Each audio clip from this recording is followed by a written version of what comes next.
안녕하세요. 오늘은 우리가 좀 텍스트에서 살짝 언급되는 고대 그리스의 자연 철학 얘기를 좀 이해하기 위해서 아주 간단하게, 아주 간단하게 고대 그리스의 자연 철학이 어떻게 출현했고 또 쇠퇴하게 됐는지 그 얘기를 한 컷으로 간단하게만 설명하려고 합니다. 자연에 대한 탐구, 그러니까 보통 이제 철학이 또는 서양 철학이 그 고대 그리스에서 출발했다고 하는데 그 출발의 형태는 자연에 대한 탐구였습니다. 인간에 대한 탐구 이전에 먼저 자연에 대한 탐구였어요. 그러니까 외적인 것이긴 해요. 좀 복잡한 얘기는 더 있습니다만 어쨌든 외향적으로 우리가 살고 있는 자연 세계는 어떻게 운행되고 있는지 그 문제를 해결하려고 자연 철학이 먼저 등장을 했습니다. 그래서 그리스에서 출현했던 처음에 자연 철학에 대한 학파, 이제 밀레토스 학파라고 부릅니다. 밀레토스 학파를 이제 그 특징을 내가 찝어봤는데 물활론적 이론론이라고 부를 수 있어요. 그러니까 물활론적이라는 것은 그 밀레토스의 그 자연 철학적 관점은 이런 겁니다. 그러니까 이 모든 우리가 현재 보고 있는 자연 세계가 어디서부터 나왔을 거라고 생각하는 거죠. 그 기원. 마치 우리가 단군의 자손이라고 말하듯이 아담과 이브의 자손이라고 말하듯이 이 지금 현재 모든 자연 만물들도 그 조상 거슬러 올라가면 그 태초의 조상 시초 그게 만나게 될 것이다라고 생각한 거죠. 그게 이제 이들이 생각하기에는 마치 사람의 조상은 쭉 올라가면 역시 사람인 단군에서 나오듯이 이런 자연 세계를 이루고 있는 것들도 올라가면 어떤 그런 것들이겠죠. 뭐 물질적인 건 사물적인 것이든 그런 것들로 거슬러 올라갈 거라고 생각한 거예요. 그래서 그것들을 이제 무엇으로 볼 것이냐. 근데 이제 그게 뭐 생판 모르는 거일 수는 없는데 처음에 그래서 이 밀레토스라는 지역, 그 이오니아 지역에 나중에 지도를 보여드리겠습니다만 밀레토스라는 지역에서 탈레스라는 사람이 그 얘기를 처음 먼저 꺼낸 겁니다. 모든 것은 물로부터 비롯됐다. 자연 세계는 물로부터 나온 거다. 이런 얘기를 한 겁니다. 이게 무슨 시시껍절한 얘기인가 싶긴 한데 사실은 이제 신화 시대와 비교해 보면 신화 시대에는 뭐 제우스가 무슨 바람을 비를 뿌리고 천둥 번개를 치고 뭐 이런 식으로 자연 현상을 이해하다가 그 탈레스에 와서는 그 발상을 바꾼 겁니다. 우리가 익히 알고 있는 어떤 사물로부터 우리가 익히 알 수 있는 언어로 세계를 설명하겠다는, 그러니까 어떤 신화적인 어떤 존재들에게 자연의 운행을 그냥 맡겨버리는 게 아니라 우리가 우리의 언어로 지상의 언어로 세계를 이해하겠다라는 어떤 거대한 지적 기획을 한 거죠. 뭐 그래서 이제 탈레스가 철학의 아버지로 우뚝 솟아 있는 거고요. 근데 이제 탈레스의 후배 내지는 뭐 제작격이라고 이제 보고 있는 아낙시만드로스 역시 이제 밀레토스 사람입니다. 그래서 학파가 됐잖아요. 아낙시만드로스는 그렇게 너무 구체적인 물질로서는 어떤 모든 만물들의 조상 원류가 되기에는 부족하다. 그러니까 물이라는 어떤 구체적인 성질을 가진 것이 나오기 위해서는 물보다 성격 자체는 정해져 있지 않은, 나중에 그 성격이 물도 되고 불도 되고 그럴 수 있는 어떤 아직 한정되지 않은 어떤 것이 추상적으로 있어야 된다.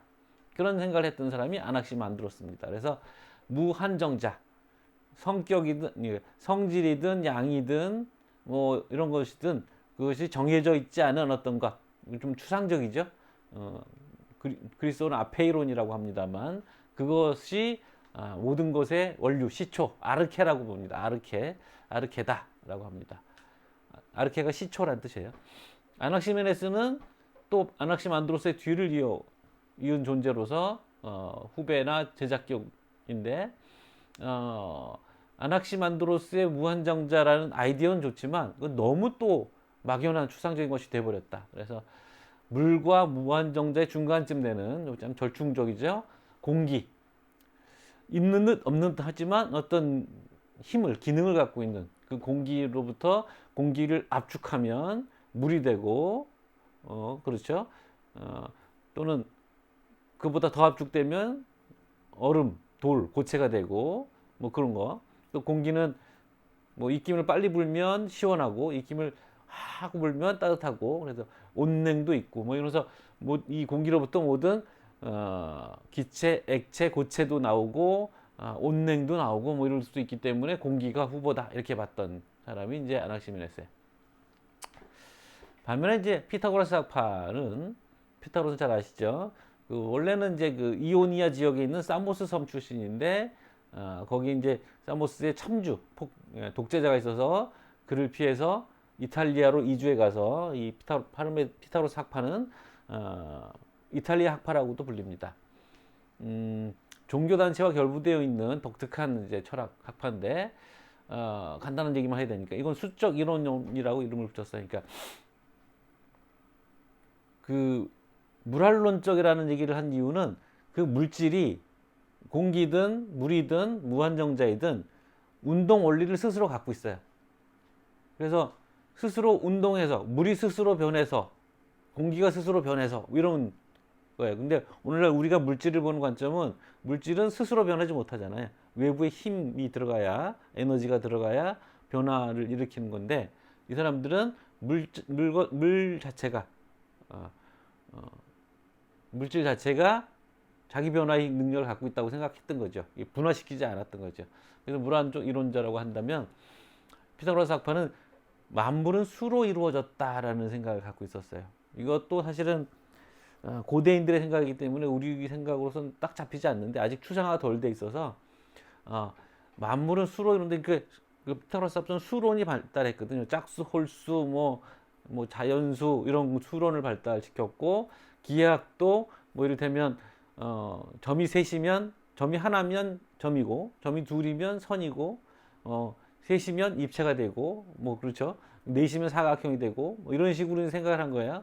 그래서 그 어떤 기하학적인 것과 수적인 것이 서로 연결 가능하고 교환 가능한 거라고 생각하고 그러다 보니까 이 수적인 단위들로부터 사물들이 발생할 수 있을 거라고 생각한 거죠. 그러니까 사물들의 구조도 되고 산발이면 다리가 셋이고 뭐 그런 식이잖아요. 그런 식으로 이제 수에 의해서 사물들의 구조를 파악하고 그래서 그것이 그런 생각을 그런 통찰을 모든 만물은 수다라는 식으로 이제 언어화한 거죠.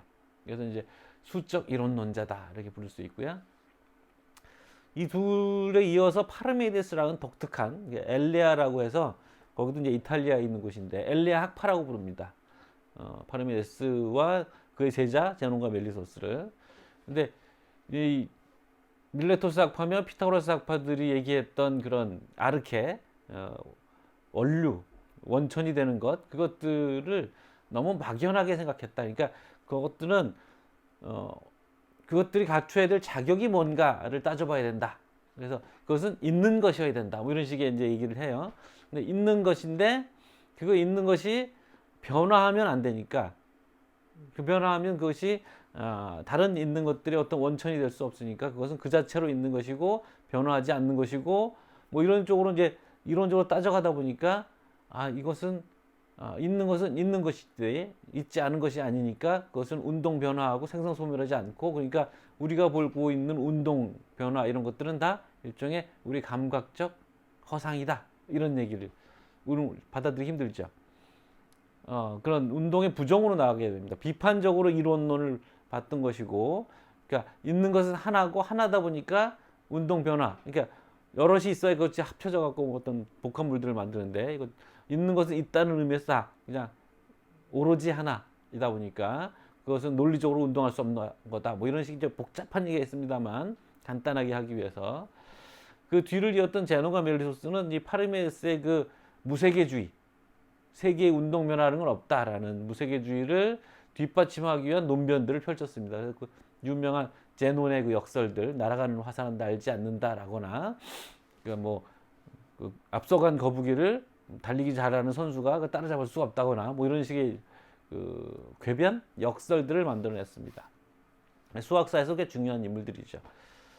자, 그 다음에 또 하나의 독특한 인물이 이제 헤라클레이토스라는 인물인데, 이제 신비주의적인 언어, 그리고 알쏭달쏭한 말들을 사용한 사람인데, 간단히 정리하면 이제 불이 모든 것의 원천이라고 생각했던 거고, 불이 이제 활활 타오르잖아요. 그러니까 불은 그 자체가 살아있는 것이란 말이에요. 불이 운동하지 않으면 바로 불은 꺼진 거죠. 그래서 그 아이디어가 모든 것은 흐른다. 이게 파르미데스랑 대비됩니다. 모든 것은 변화 중에 바로 실체로 존재한다. 불은 변화하는 것이 그 자체가 불이란 실체를 이룬다. 그래서 우주 만물이 다 운동하고 그럼으로써 우주는 하나의 어떤 거대한 실체를 갖고 있는 거다. 운동하지 않으면 그 실체가 없는 거다. 반면에 파르메스는 운동하지 않는 게 실체다. 이런 이제 그 대립된 길을 갔던 두 명의 철학자들이 있었고, 요 뒤를 잇는 자들은 여기까지는 어떤 의미에서는 다 이론론자들입니다. 근데 요 뒤를 잇는 자들은 이제 다원론자. 특히 이제 어떤 게 자극을 받으면 파르메스 같은 세계 운동 자체를 부정하는 파괴적인 철학으로부터 이 세계의 운동을 설명할 수 있는 방식으로 세계를 구해내야겠다라는 생각을 한 거죠.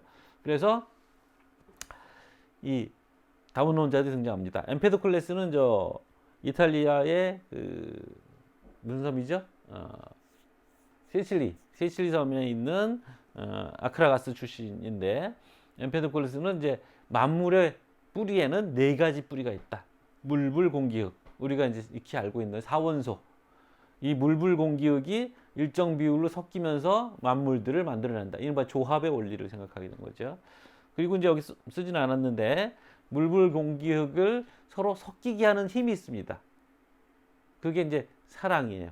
그리고 섞이기만 하면 안 되죠. 이게 또 분리도 되죠. 서로 밀어내는 힘. 그게 사랑과 미움 또는 뭐 갈등 뭐 이런 거.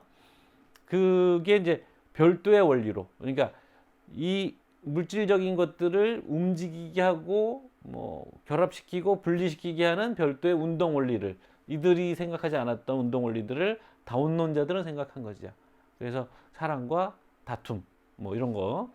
그 다음에 아낙사고라스라는 또 다른 이론가는 이게 씨앗, 스페르마, 만물의 씨앗이 있다. 우리가 그냥 농사 지으면 알 수 있듯이 씨앗을 심으면 거기서 조그만 겨자씨를 심었는데 거대한 나무가 되잖아요. 이제 그런 식으로 이제 사유를 한 거죠. 그래서 그 씨앗들이 모든 사물들이 다 있는데, 이거는 일종의 이제 이런 데모크리토스식의 원자론과도 비슷한데, 이 사람이 생각한 이제 모든 것이 모든 곳에 있다라는 거예요. 그러니까 이를테면 여기 마우스가 있는데, 마우스에 이제 까만색이잖아요.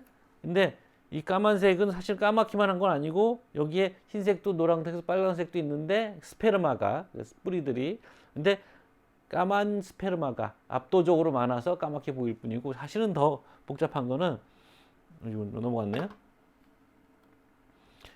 여기 마우스의 재질이 된 플라스틱만 있는 게 아니라 여기에 사람의 씨앗도 있고, 아이고 왜 막 넘어가죠?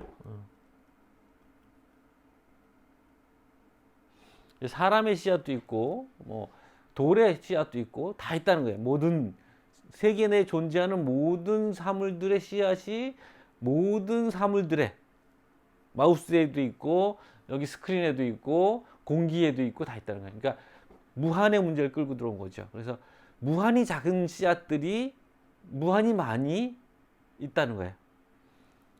그게 이제 아낙사고라스의 사유 방식. 그런데 그것들을 또 이합집산하게 하는 힘은 이 지성이라는 것이 갖고 있다. 그래서 이제 그 파이돈에 보면 소크라테스가 아낙사고라스의 얘기가 솔깃하게 들렸었는데 지성이 별로 역할을 하지 않아서 실망스러웠다. 뭐 그런 얘기가 이제 나오죠. 그 다음에 이제 데모크리토스, 우리가 좀 더 익숙한, 우리의 사유 방식에 좀 더 가까운 유물론적 원자론자입니다. 뭐 사실은 원자론 자체가 유물론이라서 뭐 유물론을 굳이 붙일 필요는 없지만, 유물론적 성격이 있다는 걸 얘기하기 위해서 아토마, 더 이상 나눠지지 않는 것, 이것도 그렇고 스크린도 그렇고 손가락도 그렇고 계속 나누다 보면 무한히 나눠질 것이냐 아니면 더 이상 나눠지지 않을 것이냐, 이 두 가지 선택지만 남는 거잖아요. 그래서 여기서 아낙사고라스는 계속 무한히 나눠진다는 쪽으로 간 거죠. 그래서 무한을 받아들인 거고, 데모크리토스는 더 이상 나눠지지 않는 단위가 나타날 것이다. 오늘날 물리학자들의 아이디어도 그것이었는데, 이제 지금은 거기서 좀 더 애매해지긴 했죠. 마이너스로 가고 뭐 이러니까. 그래서 데모크리트 그 원자들이 형태와 크기가 다른 원자들이 있는데 그 다양한 종류의 원자들이 서로 결합되는 과정에서 불도 되고 물도 되고 또 그것이 또 원소가 돼서 또 다른 것이 되고 뭐 이런 식으로 생각한 그러니까 물리학의 기본적인 아이디어가 여기서 온 거죠. 자 이렇게 뭐 세계가 무엇으로 이루어졌고 어디서부터 나왔는지에 대한 다양한 사유 방식들이 한 200년간 6세기부터 한 5세기 사이까지 100여 년간 논쟁들이 벌어졌었고요. 근데 어떤 의미에서는 이제 단일한 대답으로 모아지지 않은 거죠. 그리고 또 한편에서는 그리스 세계가 급변하면서 페르시아 전쟁도 있고 그러면서 어떤 이런 이제 한가한 또는 이론적인 철학보다는 인간의 문제에 좀 더 궁금해하고 인간의 문제를 해결해야 될 어떤 사회적 요구 이런 것들이 나오다 보니까 소피스트 아테네에 와서 말 잘하는 법을 가르치는 수사학자들이기도 하지만 또 이들은 이런 고대 그리스 자연 철학과 관련해서는 자연 철학의 성과에 대해서 불신하는 그래서 뭐 여기 고르기아스라는 인물의 말을 인용해놨습니다만 진리는 있지도 않고 있어도 알 수가 없고 알아도 전달할 수가 없다라는 이런 회의주의적인 그런 반응들이 그리고 뭐 있는 것에 대하여 이게 이제 자연 철학자들이 많이 썼던 저술 제목인데 고르기아스 역시 고르기아스 아마 그 있는 것에 대해서 또는 있지 않은 것에 대하여 이런 식으로 이제 비아냥되는 제목의 책들도 나오면서 자연 철학에 대한 어떤 이제 부정적인 시각도 퍼졌고 파이돈에 역시 나오는 소크라테스 얘기처럼 나는 그게 지구가 왜 지구가 둥근지 어떤지 이것보다는 지구가 둥근 게 왜 좋은지 이런 얘기를 해주길 기대했는데 자연 철학자들이 우리 삶의 문제, 좋음의 문제, 가치의 문제를 설명해주지 않아서 자연 철학을 떠났다. 뭐 이런 식의 얘기를 플라톤이 소크라테스로 하여금 하게 하죠. 그런 식의 이제 자연과학에 대한 어떤 불신, 그러면서 인간에 대한 새로운 관심 이런 것들이 이제 커지면서 자연 철학이 1차적으로 진행됐던 자연 철학이 한번 소강 상태에 쇠퇴하는 그런 계기가 되고 새로운 자연과학은 이제 플라톤과 아리스토텔레스로 이어지는 그 과정에서 다시 또 새로운 자연과학이 좀 더 이론적인 어떤 무장을 하고 등장을 하게 됩니다. 오늘 간단하게 그 초기 고대 그리스 자연 철학의 출현과 쇠퇴라는 주제로 여러분들에게 상식을 전해드리려고 했습니다. 수고했습니다.